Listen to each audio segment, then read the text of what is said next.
This is Amud Yomi Gemara in Shabbos Daf Lamid Ches Amid Aleph, and we pick it up on the bottom of Lamid Zayin Amid Beis on the final line.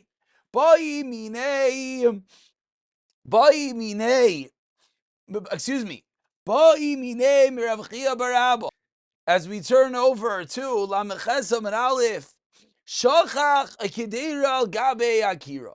What happens if someone left their kedera on top of a kira on Erev Shabbos? And of course, this is only a shayla if the kira is not grufo ketuma.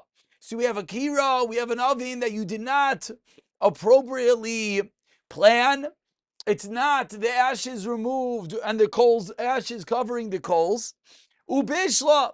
And what happens is b'Shabbos, and it causes the item to cook on Shabbos. What do we do now? Mau. What is the din? What's the shayla? The shayla is, are you allowed to eat the food? You effectively, unfortunately, maybe not on purpose, as we'll see, but you cooked food on Shabbos. Says the Gemara, Mau. What is the din with the tavshil? Are you allowed to eat this tavshil or not? Ishtik. Rav Chia Barabba was quiet. And he did not answer anything. The next day, Nafak v'darish lo. Rav Chia Barabba went out and he gave a drasha. He had to explain what's going on.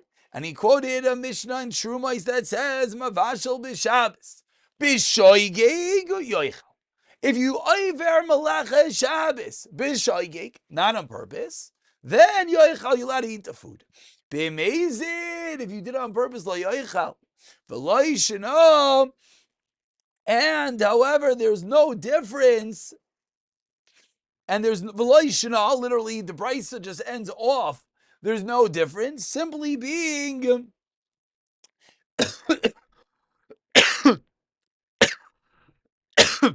excuse me, regarding Shehiyah, there's no difference between B'shoygeg and B'mezid.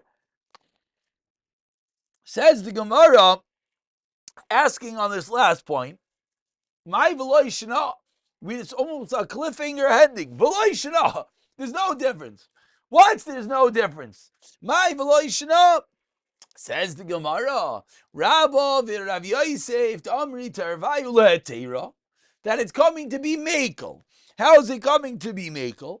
That mivashel to cover ma'isa b'mezid, if there's an act of bishul, cooking the item, b'mezid on purpose, then lo yoichal. Aval hai, what are we talking about? When it comes to shehiyah, to like oven ma'isa, there wasn't a proactive act that was done. The food was left cooking into Shabbos. So therefore, says Rabban Rav Yosef, even b'mezid, nami yoichal, you can even eat it. On the other hand, Rav Nachman years ago, Yisura, hafach, exactly the opposite. That one, mivashel, when it comes to an act of bishul, in such a story, you're not going to come to be ma'arim. We're not worried that you're going to come to make a mistake and cunningly and try to circumvent and lie and say, oh, it was only a shoygeg. We're not worried that. Why? Because you're playing with fire. Literally, bad pun. Because it's an Isser Daraisa. So when it comes to Bishol, when it comes to Daraisas, then Bishoygeg Yoichal. Then Bishoygeg, you can eat it. But when it comes to Dirabbanans, at some level, we have to be more nervous. Why do we have to be more nervous? We're more nervous because maybe someone will come to say, it's not such a big deal. It was b'shoygeg. I didn't really mean it. Then b'shoygeg nami lo yoichal. So fundamental machlokes Rabban and Rav Yosef versus Rav Nachman bar Yitzchak, whether shehiyah is more chamor, says Rav Nachman bar Yitzchak, or whether it's more kal, says Rabban and Rav Yosef. Asks the Gemara Meisvei. Says the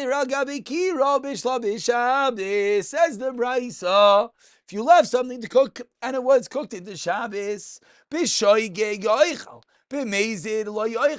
And here in this brisa continues and it teaches Bamed Varim Amurim. When is this din that b'mezid you are not allowed to eat the food? Bechamin shlochmu kol tzarkan. Food that was not fully cooked in Erev Shabbos, the tafshel bicha called tzarkan, or a dish that was not fully cooked in Erev Shabbos. Because in such a story, when it cooks going into Shabbos, you are benefiting. Because the food went from inedible, raw, to cooked. So you're benefiting from the act that it cooked into Shabbos. That's when b'mezid lo yoichal. Aval, however, chamin she'ochamu kol tzarkan. If we have foods that Hochamu kol tzarkan was fully cooked. V'tavshel bishal kol tzarkan. Then bein b'shoigid bein b'mezid yoichal divrei Rameir. So Rameir learns, and all it has to do is there a positive benefit from the Maisa Shabbos, from the act of Isser that was done? Is there something positive in the item or not? Says Rabbi Meir, if the foods were cooked, then there's no positive act that was done. Therefore, you can eat it whether b'shogig or b'mezid. If the food wasn't fully cooked, then there's a positive act that was done to the item. Then b'mezid you cannot eat it. B'shogig you can. Rabbi Yehuda Omer comes along Rabbi Yehuda and he teaches chamin she'ochamu kol tzarkan. If it was fully cooked, mutarin, but only chamin. Why? Because you're not happy that it's cooking going into Shabbos. Therefore, you don't get any benefit at all. It's negative. It's going down.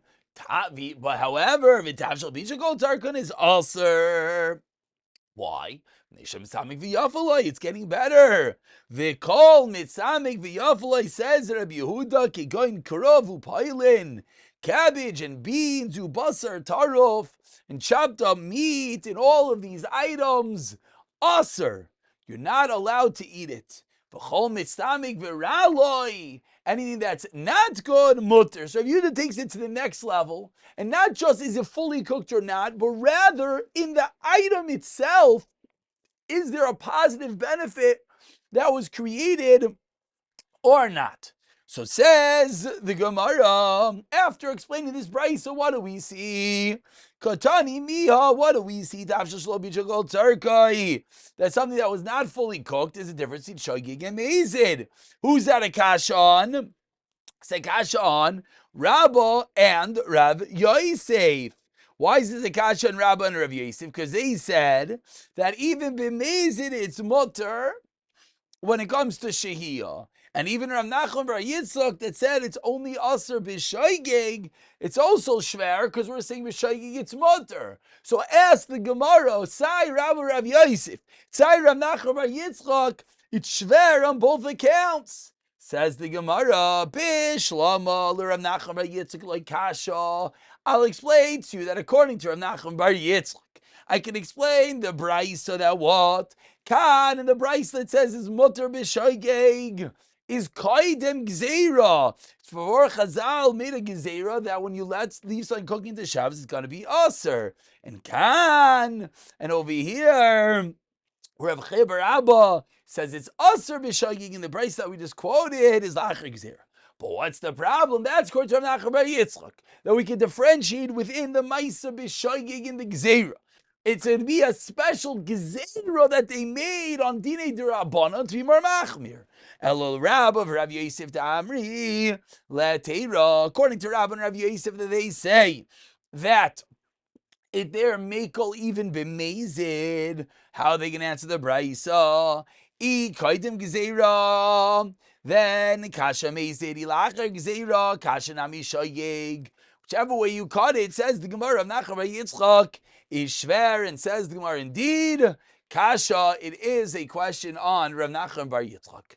Period. We don't answer. And of course, we point out, as we always do, that when the Gemara says gezeira, it's not the same thing as a tiyufta. It means at some level there are answers whether the Gemara gives them or not. But the Gemara a moment ago mentioned the gezeira. Says the Gemara now, my gezerta, what is this gezeira that you are referring to. About 20 lines to the bottom. The first one line is Gezerta. Amar Rav Yudah bar Shmuel, Amar Rav Abba, Amar Rav Kana, Amar Rav B'tchila, Oimrim originally, Oimrim they said, Ha'meva shel b'Shabbos b'shoigeg, by mistake, Yoichal, but Mezi lo Yoichal. And the same thing is, if you forget the pot, you don't actually put it on fire. You did the Maisa, the act on Erev Shabbos, and it cooked into Shabbos is the same din.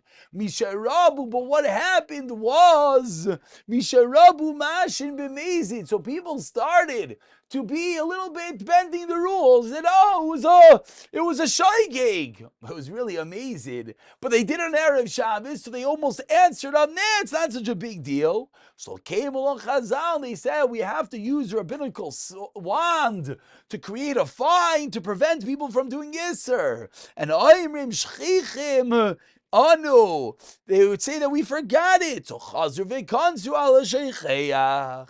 So says the Gemara, Kasha d'Rameir ad Rameir, Kasha d'Rav Yehuda ad Rav Yehuda. We have a stira both in Rameir and in Rav Yehuda.